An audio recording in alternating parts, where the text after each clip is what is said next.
आपको भी जवाब नोटिस आया तो जवाब दे दें, कोई करप्शन नहीं हुई तो ये करप्शन का तो है ही नहीं। और यार अल्लाह का वास्ता है, करप्शन का आज तक मेरे ऊपर इल्ज़ाम नहीं लगाया। खुदा का खौफ करो यार। इनकम का है भेजते रहेंगे हमें ये लव लेटर, इस तरह के भेजते रहें, भले हमारे घरों पर ये हमले करते रहें, हमें लिफ्ट की सैरें करवाते रहें, हम फिर भी अपनी जान से ज़्यादा हम बिस्मिल्लाहिर्रहमानिर्रहीम।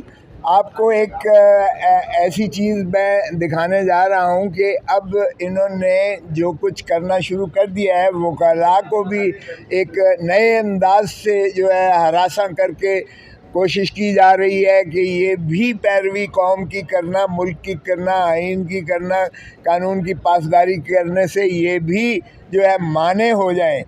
मेरे बेटे शहबाज अली ख़ान खोसा जो अभी हाईएस्ट वोट्स लेकर जो है additional secretary supreme court bar association का इलेक्शन जीते हैं अभी रिसेंटली, माशाअल्लाह, ये या तो मुझे सबक देने के लिए या उनको जो है ज़ेरे नगी करने के लिए FBI से टैक्स की वसूली का नोटिस मिला है। 13 करोड़ 65 लाख रुपए का आप एक साल का टैक्स दें। और सारे बैंकों को लिख दिया गया है कि ये 13 करोड़ 65 लाख रुपया इनके अकाउंट से ये मुजरा करके ये हमें दे दें। तो ये खैर से FBI ने ये हमें इलेक्शन जीतने की खुशी में मोहब्बतनामा भेजा है ताकि हम पर जो है असरअंदाज किया जाए। तो ये शर्म की बात है कि कभी मेरे घर पर ये फूल झड़ियाँ बरसाते हैं, कभी मुझे जो है लिफ्ट की सैरें करवाते हैं, और फिर भी जब हम बाज नहीं आते तो फिर ये जो है लव लेटर भेजा जाता है। जब मेरा बेटा हाईएस्ट वोट्स लेकर, जो खुद एक एडवोकेट सुप्रीम कोर्ट है, शहबाज अली ख़ान खोसा, जो रिसेंटली इलेक्शन सबसे हाईएस्ट वोट लेके, पाकिस्तान में सबसे ज़्यादा हाईएस्ट वोट्स लेकर जो जीता है, उसको ये 13 करोड़ 65 लाख रुपए का नादहिंद करार दे के एक साल के टैक्स में उसके बैंकों को लिख के कहा गया है कि ये सारे बैंक, जो 4 बैंक्स हैं जिनके नाम भी लिखे हुए हैं, और उनको भेज दिया है कि आप ये मुजरा करके इनके अकाउंट से पैसे दे दें। ये फ्रीज़ कर दिया गया है सारे अकाउंट्स जो हैं, और इसके बाद जो है हमारी सारी जायदादों पर कुर्की और जब्ती के नोटिस ये जारी होंगे। एक साल का कौन सा वकील एक साल में 13 करोड़ 65 लाख रुपए का किसी का टैक्स बनता है? ना आज तक कोई नोटिस आया ऐसा उनको, मेरे बेटे को, और ना ही कोई ऐसा तकाजा और किया गया कि किस लायचे में, किस ज़ुमरे में कितनी और अरबों रुपए आपकी एक साल की इनकम थी जिस पर आपने ये टैक्स देना है।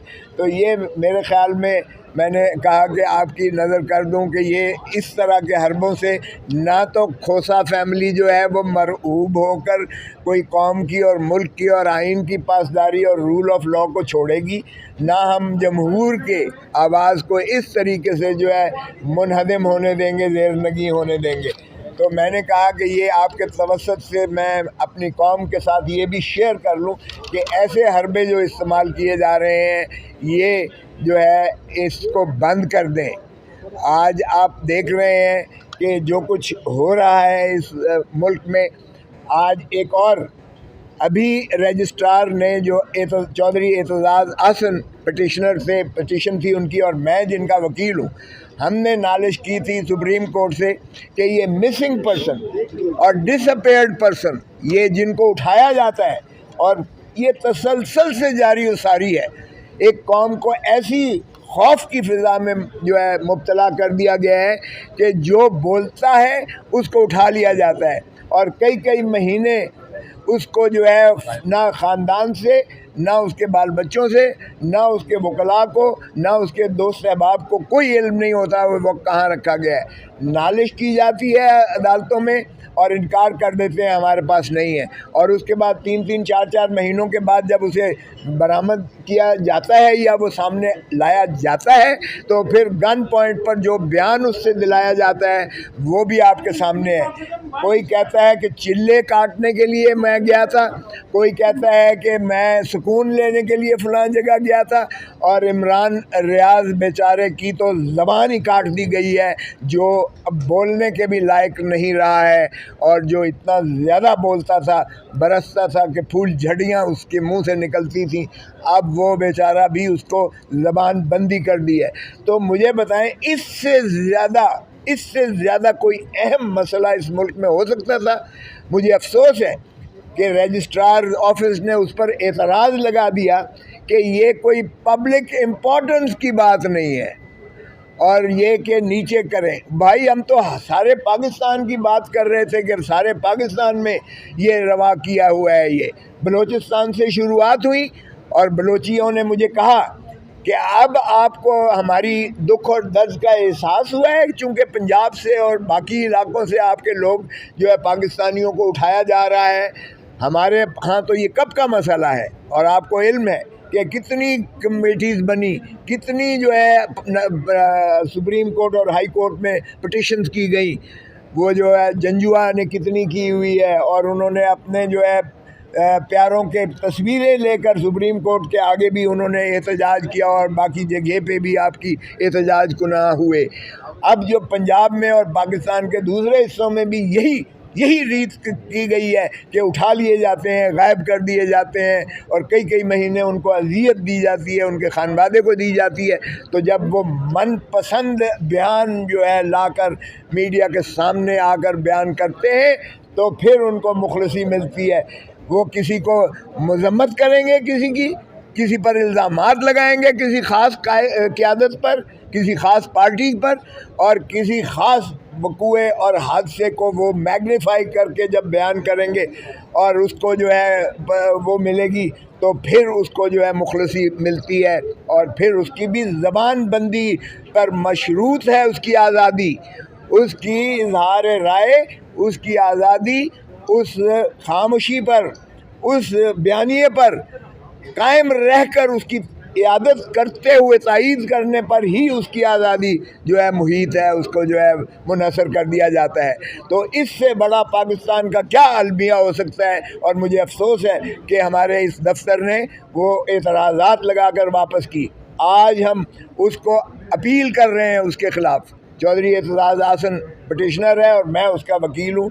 तो उस पर भी मैंने कहा कि आपको और आपकी तवस्सुत से कौम को ये एतमाद में लूँ कि हमने आपको जो है वकला ने, काले कोर्ट ने, जिसने तख़य्युल पाकिस्तान अल्लामा इकबाल, जिसकी तकमील कायद-ए-आज़म मोहम्मद अली जिन्ना ने, जिसका आईन पाकिस्तान शहीद जुल्फ़िकार अली भुट्टो, जो तीनों बैरिस्टर्स थे, वकील थे, हम उसी के तसलसल में पाकिस्तान के बुनियादी हकूक़, पाकिस्तान में आईन की पासदारी, पाकिस्तान में कानून की जो है अमलदारी हम यकीनन बनाएंगे। और पाकिस्तान के अवाम के साथ हम इंशाअल्लाह उनके हकूक़ की खातिर आखिरी वक्त तक ये जिद्दोजहद करते रहेंगे।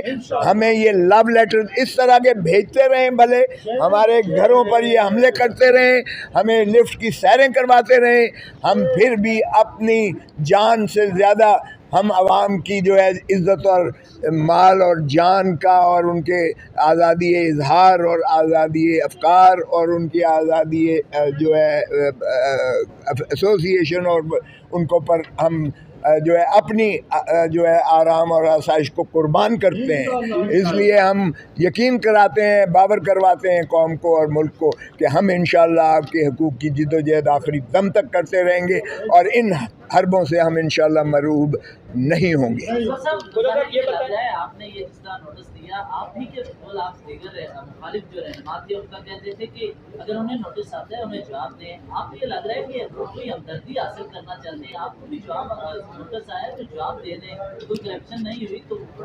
ये करप्शन का तो है ही नहीं हो यार, अल्लाह का वास्ता है, करप्शन का आज तक मेरे ऊपर इल्ज़ाम नहीं लगाया। खुदा का खौफ करो यार। इनकम का so for God sake please अपने अल्फाज को ज़रा देखिएगा, अल्फाज ही सब कुछ माने रखते हैं। ये टैक्स ना दे हिंदी का खैर से 13 करोड़ जवाब देंगे, बिल्कुल देंगे। एक साल का किसी और दुनिया के बंदे को ऐसा लव लेटर पहुंचा है? और वो भी 2017 का निकाला है, 2017 का ये नोटिस दिया है। तो इसलिए ये खुदारा मत कीजिएगा। और दूसरी बात ये है कि जहाँ तक ताल्लुक़ है इसकी नॉलेज का, ये बिल्कुल हम इसमें कोई नहीं है। जब मैं बेनज़ीर भुट्टो के केसेस कर रहा था उस वक्त मेरे सारे अकाउंट फ्रीज़ कर दिए थे, सारे अकाउंट। उस वक्त भी मैंने हाई कोर्ट से जाके उनको वागुजार करवाया था और हाई कोर्ट ने क्वाश कर दिया था वो ऑर्डर जो है। तो ये हरबे हमारे साथ नहीं, ये मुल्क और कौम के जो है सपूतों के साथ किए जाते रहे हैं। मैं ये नहीं कह रहा हूँ कोई इन्होंने कोई अनहोनी बात कर दी है या मैं इससे कोई दब के डर गया हूँ या मैं कोई दिफा आपके सामने सफाई दे रहा हूँ। मुझे सफाई देने की कोई ज़रूरत नहीं है। मैं